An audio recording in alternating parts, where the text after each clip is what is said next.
There's not much shelter here at the toe of the Burin Peninsula, especially in the fall when the winds begin to howl and the ocean begins to roar. It's an awesome sight.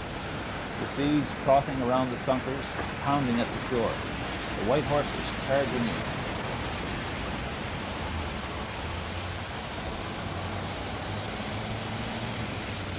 The unbridled Atlantic can be savage, but it can be beautiful and hypnotic too, gripping you while you're there.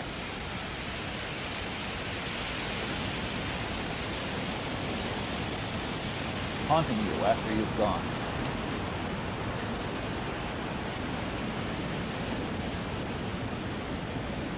But it's easy to wax poetic about the ocean when you're on land.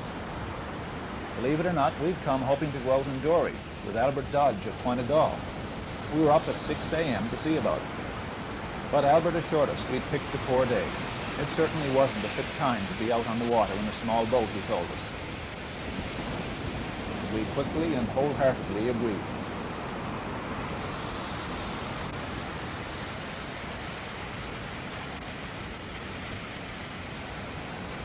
And with a poor forecast for the next day too, we figured we'd better turn our attention to the land instead of the sea.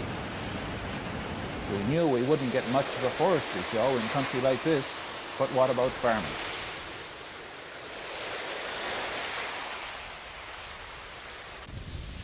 Farming, gardening, here on the most barren part of the peninsula? Soon we noticed, though, there were quite a few people out working the land. They were in the gardens, they were in the hay fields.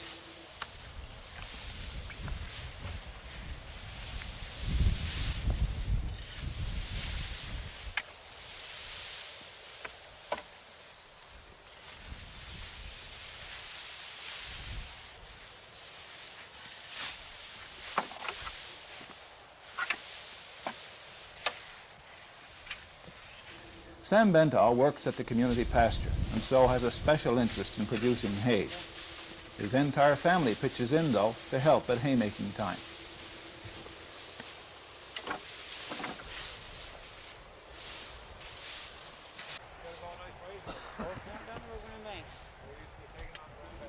The dried hay is piled into these stacks, or reeks as they're called here. It's packed down, tight and snug. Properly made, the hay will be good all winter, even if the reeks are covered with snow. Hold that over there and I get down to this. Hold that over there. A piece of netting across the top, and there you have it. The Bentaws have grown 14 tons of hay this year, enough to keep their animals contented all winter.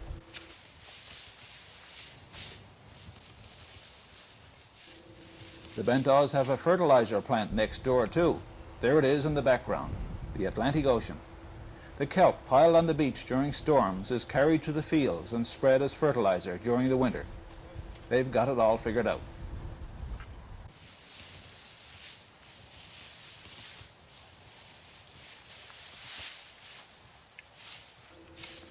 Yet the land here seems so barren, so boggy, so exposed and windswept.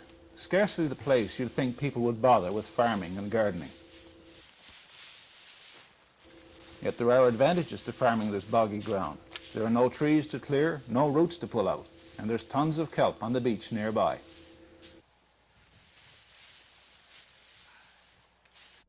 That's all you use on the ground, is it? That's all we use around here on the bog land. This is all bog here, isn't it? All really? bog, yeah. How deep is it, do you think? Well, just about 10 feet up from you there, it'd be 12 foot. I don't know how much deeper, I tried that much. So all the hay that's grown here grows on bog land? Oh yeah, the sage grass we call it. Yeah. I suppose it's pretty important to have your own land and grow your own down here. It feels nice, but it's not. You know, you feel that way. Your own is your own, you know. Your own is your own. The satisfaction that comes from working your own land. It may be boggy and windswept, it may take a lot of work, but there's a sense of pride that comes with working the land.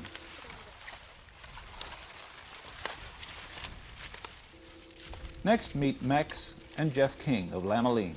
For years now, they've had their own garden. A garden they've dug and sown and weeded and harvested themselves.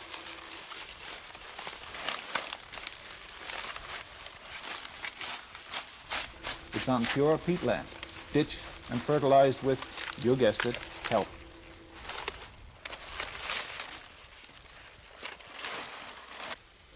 Their little sister has a garden too. But Renee was too shy to talk about it, or even to have her picture taken, so we took a picture of Wriggles instead. Rebecca King encourages her children to take an interest in gardening. It's not really a business, it's just for their own use, and I dare say they give away a lot to friends and neighbours. We got the potato garden up the road and cabbage and turnip and potatoes and beets here. Now this is sandy soil here, isn't it? Right, yeah. Do you find it, what's the best place for growing? Is it sandy soil or on the bog? Well, it's not really that much difference. Like, well, with sand, you don't put cabbage and turnip in, right? You put cabbage and turnip in the bag. But here, it's just potatoes and beets that we got here, right? You get pretty good growth here, don't you? Yeah, we do. I notice you got different varieties. Yeah. Well, we got the whites, and we got two kinds of blues. We got the lime blues and Brigus blues we've been trying this year. You haven't tried these before? No, we haven't. The blues are supposed to be the dry ones, I believe, are they? I'd rather the blues than the whites.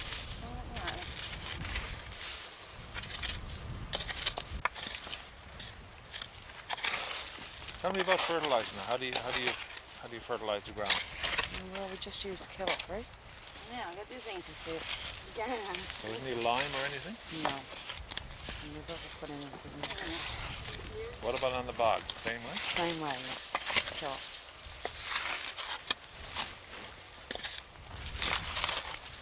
Beck, a lot of people now look at this country and say it's pretty hard to garden here in the southern part of the Burin Peninsula. But how do you find it? Is it really that hard? No, it's not. You always got enough for yourself, and I guess for some other people too, haven't you? Oh, yes, that's for sure. You know, the cost of living today, right? Really helps when you get your own vegetables in there. You don't have to garden.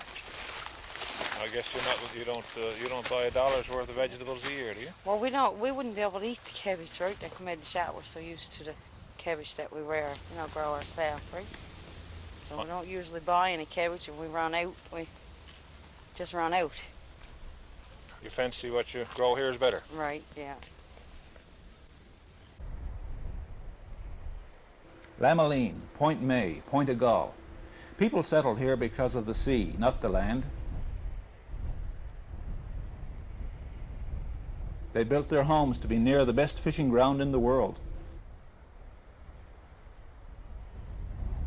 I suppose in the early days, when all the produce came out from England and Ireland, the land itself was irrelevant. All you needed was a safe harbour. But when people put down roots and families began to grow, well, people had to look to the land as well as the sea.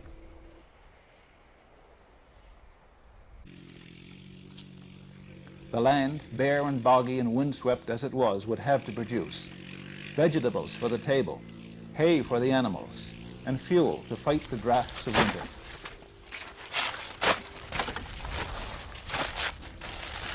However, the toe of the Burin Peninsula is not known for its choice forests. In fact, you've got to travel many miles to find a tree. So the people turned to another source of fuel, the bogland. While wood was scarce, peat was abundant. There are tremendous reserves here, and wherever you go those last few years, you'll find people out on the bogs, cutting, drying, or bringing home the peat for their stoves. So this is the cheapest way. Other than this, I mean, you got to go, 22 miles for a load of wood. I mean, as you can see, I mean, we're not heavily forested around here. Do most people in Point May now use peat? I say yes. I say the majority of people now, I mean, especially this year. And this is only done more or less on trial basis this year. I mean, we had, something like 150, 160 tons caught here in Point May a year. And I say next year will be either double or probably triple. So every year it's increasing? Every year it's increasing because more people's getting into it and find out what it's like, and every year more people goes for it. It must be working out pretty well, though, to be increasing that quickly. Yes, it's good. I mean, it's cheaper than wood, and it's just as good or better than wood. The only thing about it, you probably get a little bit more ashes from it, but other than that, you get the heat. But now I believe the tradition of using peat never really died out here. I mean, your father's time, grandfather's time, they used peat, didn't they? Well, peat was always used here. Ever since I was a little boy, I'm not very old now, I suppose, but But I mean, when I was growing up, I mean, that was the thing we had to do. You come to school, you go to the peat mine. I always wondered why, but I mean, now I can understand because I mean, it was cheap and it was on your back door. that's right. I don't believe you're going to run short of peat from the looks of this country either. I don't think, not in our time anyhow. How much is here? Does anybody get the idea? Well, I don't know about right here, but the estimate is something like on the Bjorn Peninsula, like something like 120 or 123 million tons. So I mean, that's quite a bit of peat. Nobody in Point May is going to freeze to death for quite a while yet. For sure, if it is his own fault.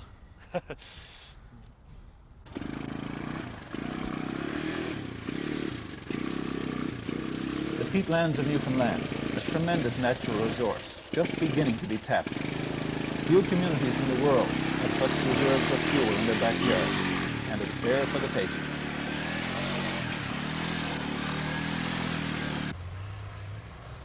Just around the toe of the peninsula is the town that gave Fortune Bay its name. Fortune is a fairly large community. Many people here fish on the draggers or work in the fish plant. Yet there's quite a few inshore boats too. Some have had a fair year, for others it's been a struggle. Cease Rideout, skipper of the Sea Suns, was a worried man earlier this year. The cod quota for inshore draggers had been reached and he didn't know where to turn next. But Cease knew there were schools of pollock outside and he figured he could catch them. And so he did. Cease and the other vessels which followed were soon landing tremendous catches. Catching the pollock was only half the battle. Markets had to be developed, prices negotiated. Later there would be competition and friction. We'll take you pollock fishing with Cease Rideout sometime in the weeks to come on land and sea. Next Monday, Bill Kelly has the story of the disastrous summer for fishermen on the northeast coast. We'll see you then.